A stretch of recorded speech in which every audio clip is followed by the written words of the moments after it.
Olá, boa tarde a todos. Sejam bem-vindos ao Think Talks. Eu sou a Thalita do marketing da Think e estarei com vocês durante o webinar.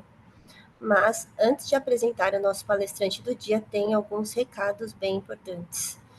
Estamos gravando este conteúdo e em breve ele estará disponível em nossas redes sociais. Por isso, não se esqueçam de nos acompanhar no Instagram, LinkedIn e YouTube. Além disso, atendendo a alguns pedidos, ao final desse webinar vocês receberão um certificado de participação. As dúvidas que vocês tiverem, elas podem ser direcionadas para o Q&A, tá? E o palestrante vai responder todas elas ao final do webinar. E vamos para a palestrante do dia, que falará sobre Blueprint para Arquitetura Zero Trust, como jogar no mais alto nível. Apresentada por Luiz Nishimori, arquiteto de cibersegurança da Think IT, com mais de 20 anos de experiência. Nishimori tem uma impressionante trajetória profissional. Atualmente, ele é responsável por liderar estratégias abrangentes de cibersegurança, mantendo-se na vanguarda das últimas tendências e ameaças digitais. Luiz, seja bem-vindo, agora é com você.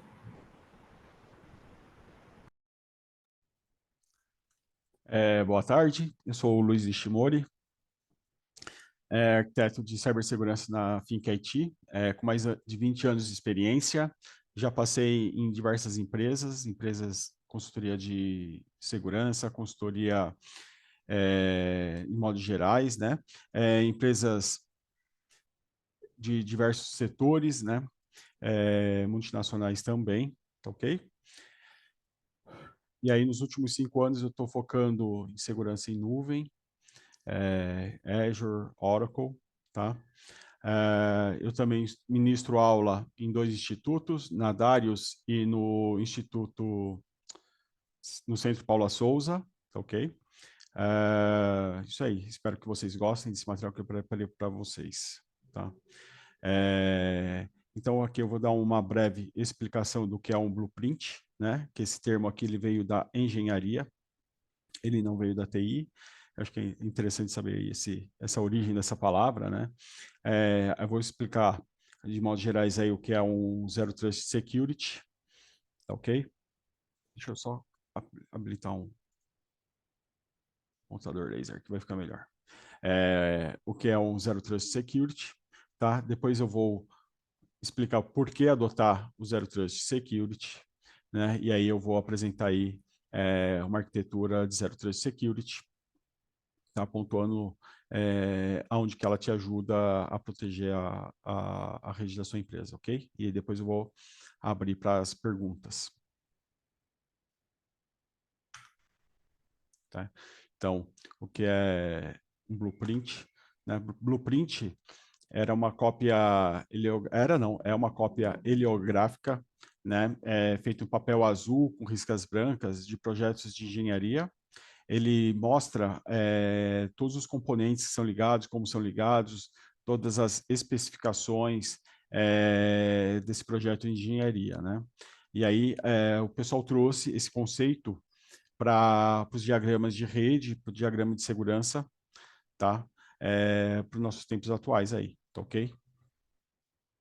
E ele também é importante ele também ver que ele marca um passo importante, né, do projeto, porque quando sai do blueprint, né, do desenho do blueprint, e ele sim ele passa para execução. Tá? Então, o que é Zero Trust Security? Né? Zero Trust é uma abordagem estratégica de segurança cibernética. Esse termo foi cunhado aí pelo John Kindervag em 2010. Tá? Esqueci aí o nome do relatório que ele gerou lá, enfim. E aí tem 3 pilares, 3 princípios básicos, né? Que é verificar explicitamente, né? Ter o menor privilégio possível e supor violações. Se verificar explicitamente é uma coisa que nós brasileiros, por exemplo, temos que treinar muito, porque a gente, no geral, a gente acredita no que as pessoas falam, né? Então, por exemplo, você vai lá para falar com o pessoal de redes, essa rede está segmentada, essa rede está somente com os acessos devidos, o responsável da rede vai falar sim, está, e no geral a gente acaba acreditando, né? Mas pelo conceito do Zero Trust, a gente tem que verificar explicitamente, ou seja, ele fala e tem que, por exemplo, imprimir a configuração do firewall ou do switch e a gente ter isso documentado, ok? O menor privilégio possível. Inclusive, eu gosto até de fazer uma brincadeira aqui nesse ponto, que assim, quando a gente é analista júnior, está no início da carreira, a gente quer muitos acessos, né? A gente quer ter, ser um admin da rede, por exemplo, quando a gente é um analista júnior. Mas a gente vai ficando cada vez mais sênior, e aí, conforme vai aumentando aí o conhecimento, a gente vê que quanto mais acesso, pior é o cenário para a gente, né? E isso, para a segurança, é muito importante, né? Porque quanto mais acesso tem uma pessoa, maior o problema que ela pode causar de segurança, tá? Então, por exemplo, pessoas que usam usuário administrador de domínio para administrar, para acessar sua máquina diariamente, né? Isso é um problema, porque se uma vez que essa credencial é capturada, porque ela vai estar sendo usada diariamente de forma genérica, né? É mais fácil de capturar essa credencial e você consegue comprometer o ambiente de uma forma mais simples. Então, quanto menor a credencial que você usa, menor o estrago que ela pode causar no seu ambiente, tá? Então, a gente sempre tem que fazer uma revisão de acesso das credenciais. E a gente tem que supor violações. Não é se a gente vai ser atacado, é quando, né? Isso é um jargão aí do pessoal de segurança, muito utilizado, mas essa é a verdade, né? Porque hoje a quantidade de ataques é enorme, né? Nosso time de SOC detecta muitas tentativas de violações por dia, né? E isso, quando se concretiza, é um problema, seja ela ou por vulnerabilidade ou por credencial vazada. Então, a gente tem que supor violações, porque supondo as violações, a gente já vai ter as remediações, né? Assim, o ambiente foi comprometido por um malware, né? A gente já tem as medidas protetivas para sanar esse problema, ok? Então, a gente tem que sempre supor no pior cenário possível para poder remediar de uma forma mais rápida o ambiente, tá certo? Então, o blueprint para Zero Trust Security é o planejamento e organização dos recursos de segurança da informação cibernética, né? Então, a gente tendo essa organização, a gente consegue organizar, desenhar, planejar nosso ambiente para prevenir os ataques cibernéticos e, caso ele ocorra, né, ele vai ter o menor impacto possível, ok?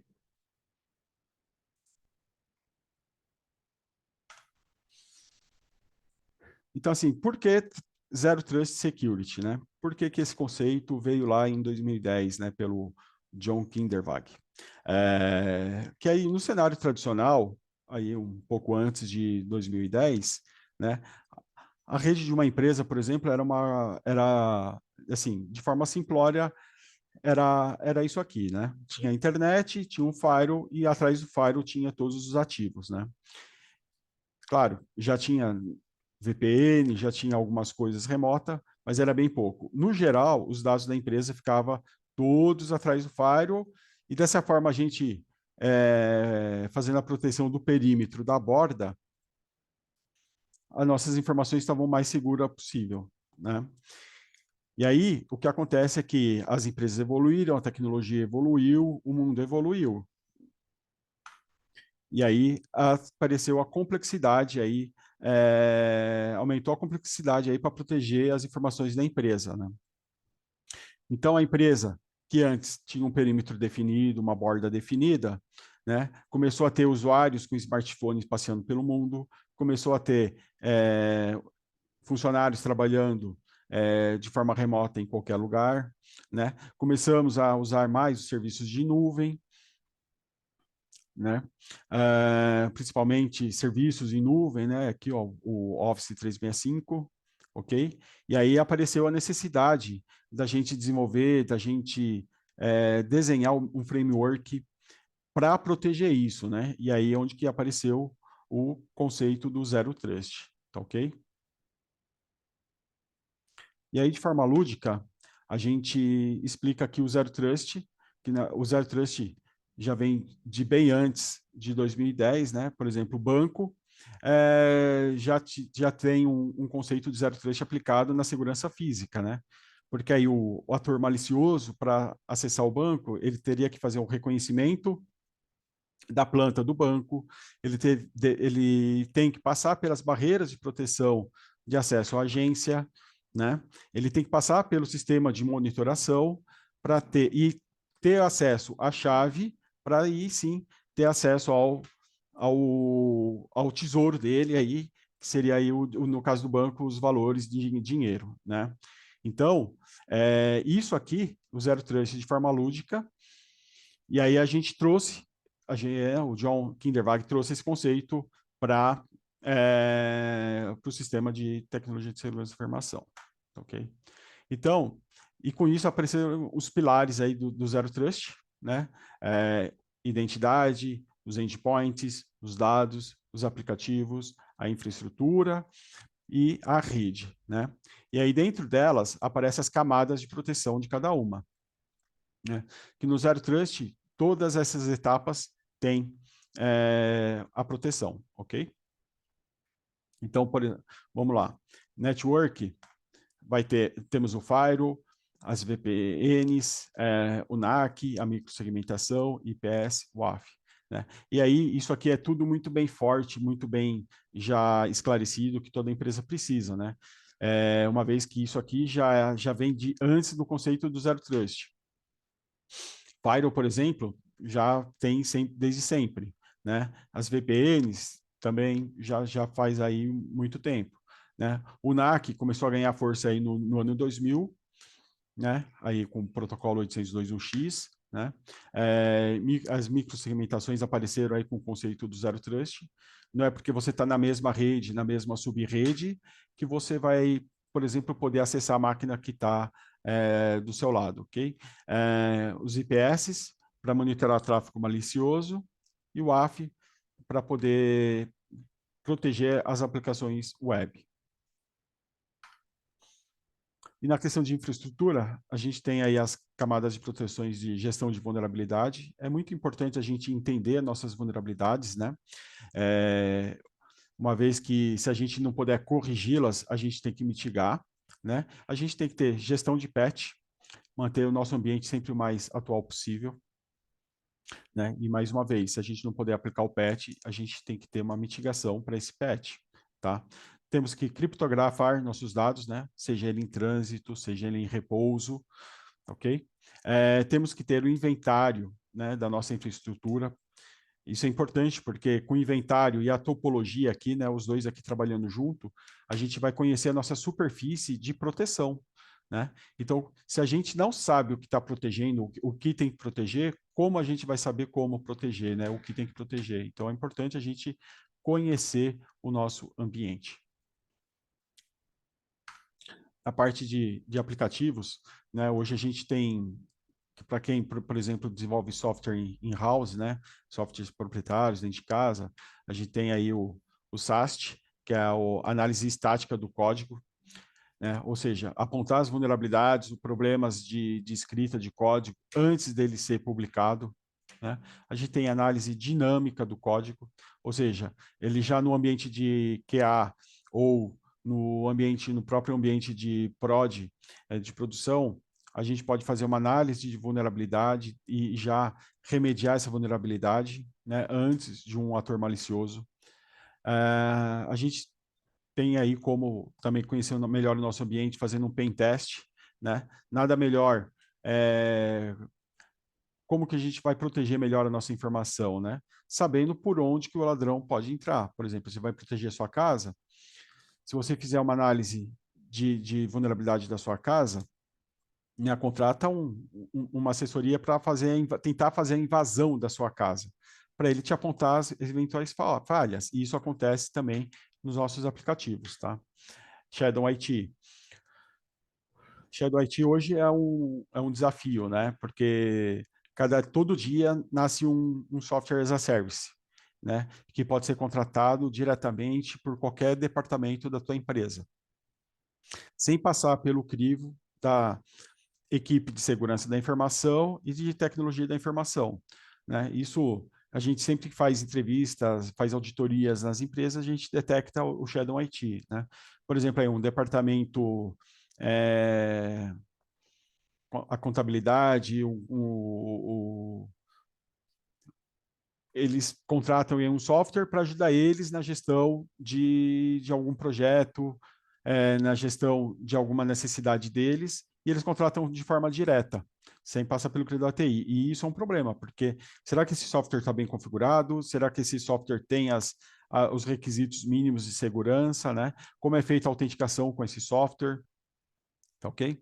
Então, o Shadow IT é um grande risco aí hoje, né? E aí a gente tem que mitigar aí da melhor forma possível, né? E a monitoração de comportamento dos aplicativos. Isso, junto com o CIEM, que eu vou falar daqui a pouco, assim, o usuário ele tem a permissão X, mas ele, por algum motivo, ele acaba fazendo função Y, função Z, por exemplo, dentro desse aplicativo. Isso tem que ser monitorado. Será que é o software que não está restringindo de forma direta, ou será que está tendo alguma vulnerabilidade que esse usuário está conseguindo fazer mais do que deve ser feito? Tá ok? Temos aí a proteção de dados, né, o pilar de dados, né, ou seja, os dados têm que estar criptografados, como eu já falei anteriormente, seja em trânsito, seja em repouso, né, esse dado tem que estar classificado, né, a informação no geral tem que estar classificada, seja ela pública, interna ou restrita, por exemplo, né, tem que rotular as informações. E questão de criptografia de dados, a gente hoje criptografa o HD do notebook, o HD do servidor, a gente criptografa as informações em trânsito com um certificado digital, com HTTP, fazendo HTTPS, TLS, VPNs, né? Mas, assim, a criptografia de banco de dados, determinado campo de banco de dados, também é muito importante, né? Numa tabela de banco de dados de funcionários, tem dados sensíveis, dados complicados de serem divulgados, como, por exemplo, salário, né? Todos os analistas de banco de dados têm que ter acesso a essa tabela, né? Essa tabela, esse campo em si teria que estar criptografado, né? Temos aí a proteção de endpoints. Aí alguns exemplos aí de proteção de endpoints, né? O endpoint security, que o anti-malware com EDR, XDR, né? Um IPS de host, que eu não citei aqui, firewall de host, criptografia de dados, né? O dados no notebook, por exemplo, é muito importante que ele em repouso esteja criptografado, porque se esse notebook for furtado, ninguém vai ter acesso de fato aos dados, né? E ao MDM, que é para fazer o gerenciamento aí dos dispositivos móveis. Hoje, muita gente tem e-mail da empresa configurado no smartphone, né? Como que você faz o gerenciamento, a proteção desses dados, né? Através do MDM. Até para, caso esse celular for furtado, que é muito comum hoje em dia, você ter como ter uma medida de prevenção de perda de dados, mandando wipe no aparelho, tá ok? Temos aí o pilar, que é bem importante aí, e hoje eu diria que por a maioria das empresas possui alguma coisa em nuvem, é o mais importante. A identidade com proteções de multifator de autenticação. A gente sabe que hoje somente a senha, por maior que ela seja, por mais complexa que ela seja, ela ainda pode ser quebrada, né? E aí o multifator de autenticação traz uma proteção extra, porque é um dispositivo que vai estar na mão do usuário para fazer a autenticação, seja ela biométrica, seja ela por um desafio, seja ela por algum outro jeito, né? A gente tem que ter um gerenciamento dessa identidade, né, com o IAM. Assim, o que que essa credencial, o que que essa identidade, esse usuário, esse login pode acessar, né? E como ele vai poder acessar, como que ele vem autenticar, isso é muito importante. Temos que ter aí o cofre de senha, e aí o cofre de senha que eu falo, cada usuário tem um cofre de senha, né? Hoje a gente também vê que é muito comum e é até porque de uma forma muito fácil o pessoal usar a senha no próprio navegador, né? O recurso do Chrome, do Edge, que é muito comum. Acaba guardando a senha no próprio navegador. A gente sabe que tem vulnerabilidades, jeitos de acessar essas credenciais de formas fáceis, né?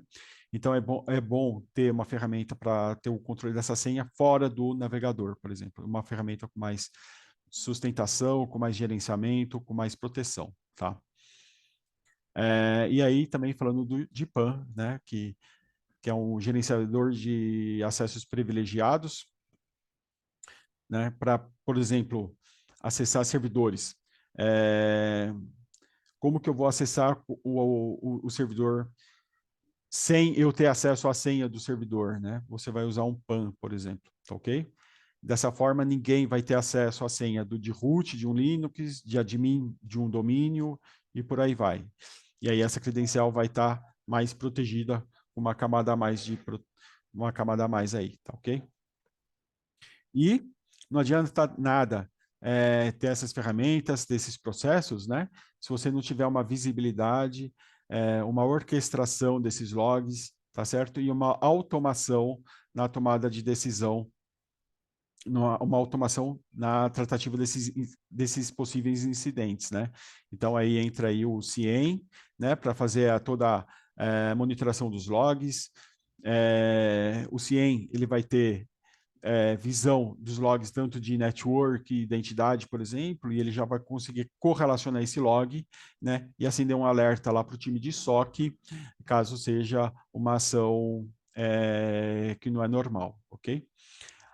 A automação é importante, porque hoje em dia, por mais que o SOC seja 24/7, né, existem ações que exigem rapidez na tomada de decisão. Por exemplo, foi detectado um ransomware em algum endpoint, a gente tem que automaticamente, de acordo com esse comportamento, bloquear essa máquina para que ela não acesse mais o ambiente, né? Então, isso é uma automação aí de uma tomada de decisão de proteger o ambiente, tá? Então, é importante a gente ter uma ferramenta que possibilita isso, ter a visibilidade, automação e orquestração desses logs para uma ação rápida do SOC prevenindo um acidente aí de maior escala, ok?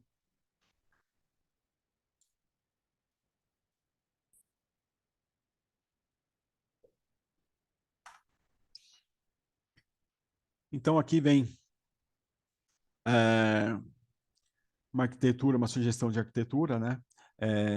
Um blueprint, digamos assim, porque com a complexidade da rede hoje em dia, dos softwares em nuvem, né, surgiu aí a necessidade de várias ferramentas em vários lugares e vários processos para cuidar dessa segurança, né? Depois a gente vai dar um zoom aqui na rede da empresa, mas assim, do que está fora da empresa, a gente tem que garantir aqui, como eu falei lá nos pilares, né? Garantir a segurança do celular, garantir a segurança dos dados que estão no computador, no laptop que está na casa do funcionário, né? Garantir essa comunicação segura através de VPN, é, garantir uma boa configuração de segurança, identidade dos softwares na nuvem, tá ok? Identidade, né, na nuvem é muito importante. Hoje, inclusive, eu li uma matéria falando sobre o ServiceNow, que o ServiceNow estava recomendando algumas alterações de configurações, porque essa má configuração em alguns clientes possibilitou o vazamento de dados, né? Veja, o ServiceNow, que é um software de ITSM global, né? Ele, quando mal configurado, possibilitou o vazamento de dados. E isso, gente, não é um ponto fraco do ServiceNow, né? Isso a gente tem que ficar atento em qualquer software na nuvem, tá ok? Por isso que é muito importante a gente ter um especialista também na configuração desses softwares, tá? Principalmente aqui, ó, Microsoft 365, tá ok? A gente nem preciso dizer o quanto de informação que a gente tem importante aqui, né? Toda empresa tem, né? Que tem esse serviço contratado, né? E-mail, SharePoint, Teams e por aí vai, ok? E aí, dando um zoom aqui dentro da empresa, a gente tem aí, ó, uma subnet, né, o Workstation Network aí, 1/24, tá certo? Falando um pouco mais technical case, né? Uma workstation aqui que está contaminada por algum motivo, tá certo? Tentando tráfego malicioso para a internet, né? E aí o firewall bloqueando esse acesso, um endpoint também segurando essas ações maliciosas, né? Ele tentando fazer movimentação lateral através de protocolos vulneráveis, né? RDP, SMB, HTTP, né? Então, quando eu falei lá atrás de microsegmentação, aqui isso fica muito claro, a necessidade, né? Por exemplo, por que uma workstation tem que falar com outra workstation pelo protocolo de remote desktop, por exemplo, né? SMB, né? Será que as máquinas têm que ter compartilhamento de arquivo, por exemplo? Né? Nem sempre, tá ok? Na maioria das vezes, não, tá certo? Outro ponto que a gente falou lá atrás é microsegmentação e NAC. O NAC, por exemplo, se uma pessoa trazer um laptop de casa, um laptop particular, plugar na rede cabeada, ela tem que ter acesso à nossa rede, à rede corporativa, à rede dos dados da empresa? Não, né? E aí esse acesso também tem que ser bloqueado, tá certo? Então, é isso aí. Aqui a gente pode ficar dando aí vários exemplos de tipo de ataque, de movimentação, de malwares aí que podem surgir, de situações maliciosas, né? A gente pode até citar aqui também o Mitre Attack, né? Pegando cada ponto do Mitre, e assim, o reconhecimento, o desenvolvimento de recurso, o acesso inicial, execução, persistência, né? E qual ponto do Zero Trust que ele vai bloquear esse ataque, ok?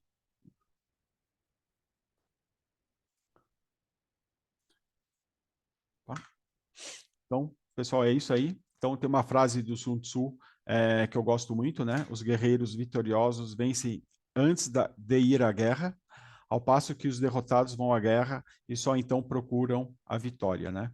Então, isso aqui, perceba que quando a gente vai para uma guerra que a gente tem que se defender de um ataque, por exemplo, é muito melhor se planejar, se precaver, né? Porque com isso a gente consegue detectar todos os nossos pontos falhos, corrigi-los antes de ir para o ataque, tá ok? E aí, falando um pouco aqui desse slide aqui da Think IT, né? A gente aí é um grande parceiro de cloud, de nuvem, né? Oracle, Microsoft, né? Segurança, tá certo? E aí agora também a gente tem uma grande gama aí de serviços em análise de dados, em BI, tá certo? E pessoal, por hoje é isso, né? Espero que vocês tenham gostado do conteúdo. E aí fica aberto para as perguntas. Obrigada, Luiz, por dividir esse conteúdo com a gente. E como combinado, a gente tem algumas perguntas aqui dos nossos participantes. Tá? O Paulo, ele quer saber se aplicando o conceito Zero Trust Security, a empresa está 100% segura. Então, isso é uma pergunta que sempre é feita, né? A gente está 100% seguro? Não, né? Como eu falei lá nos primeiros slides, né? Não é se a gente vai ser atacado, é quando, né? Então, a gente é atacado toda hora. Existem aí as vulnerabilidades chamadas zero days, né? E com isso a nossa rede está um tiquinho vulnerável todo dia, tá ok? Aplicando os conceitos, a gente reduz essa superfície de ataque, mas a gente nunca está 100% seguro, tá ok?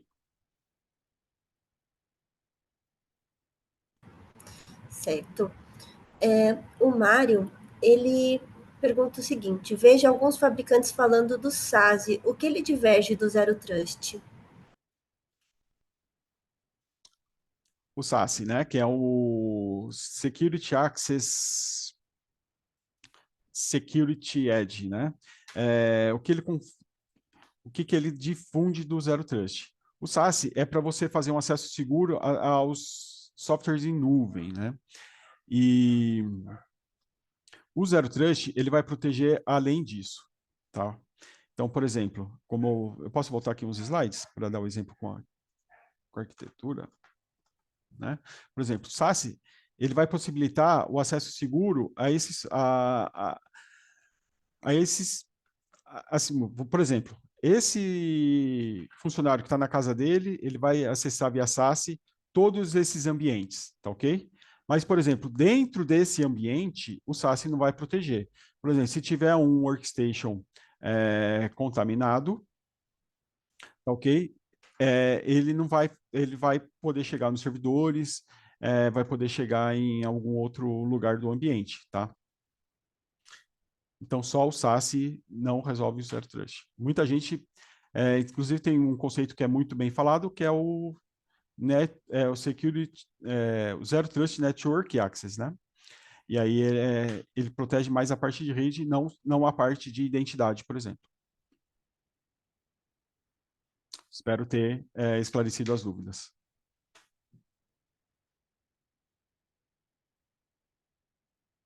Thalita?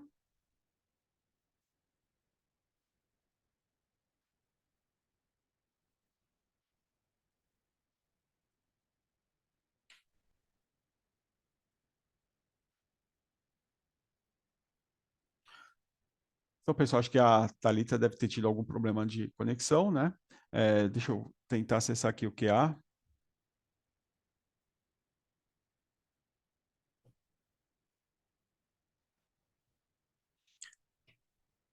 Tá certo? Até completando a informação aqui, né? O que ele diverge do Zero Trust. O SASE, ele não diverge, né? Ele completa o Zero Trust, tá ok? Ele faz parte aí da gama de produtos que forma o conceito de Zero Trust, tá? Tem uma pergunta aqui.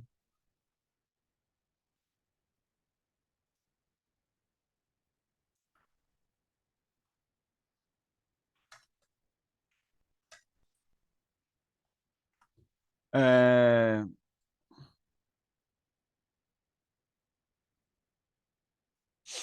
o Alexandre, ele fez uma pergunta aqui: quais soluções podem ser usadas para detectar ou impedir essa movimentação lateral entre estações? Então, pessoal, para evitar aí a movimentação lateral, né? Está no próximo slide aqui.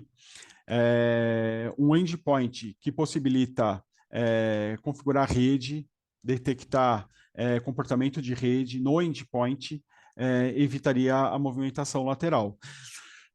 Tá ok? Outra coisa, sim, não é só a solução de rede que vai evitar a movimentação lateral. Por exemplo, tem uma solução da Microsoft chamada Laps, né? Que também vai permitir restringir essa movimentação lateral, porque você vai conseguir fazer rotation, né, do usuário administrador local da máquina, e aí o ator malicioso não vai conseguir reutilizar essa essa credencial para acessar o device ao lado, tá ok? Então, soluções que se completam. Uma é o LAPS e a outra é um endpoint que possibilita bloquear a rede, tá ok? Tem uma pergunta aqui do Ricardo, né? Qual dos pilares, na sua opinião, seria o mais vulnerável? O mais vulnerável hoje, no meu ponto de vista, é a identidade, né? Porque a identidade, com ferramentas, a gente consegue blindar ela de várias formas, com token, com aumentando a complexidade, fazendo com que o usuário troque a senha a cada X dias, né, a cada 30 dias.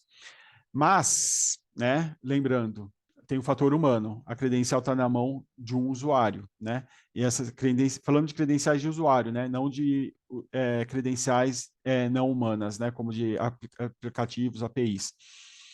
Então, pessoal, assim, imagine ela pela engenharia social é o ponto mais falho, na minha opinião, tá ok? Espero ter respondido a pergunta aí, Ricardo.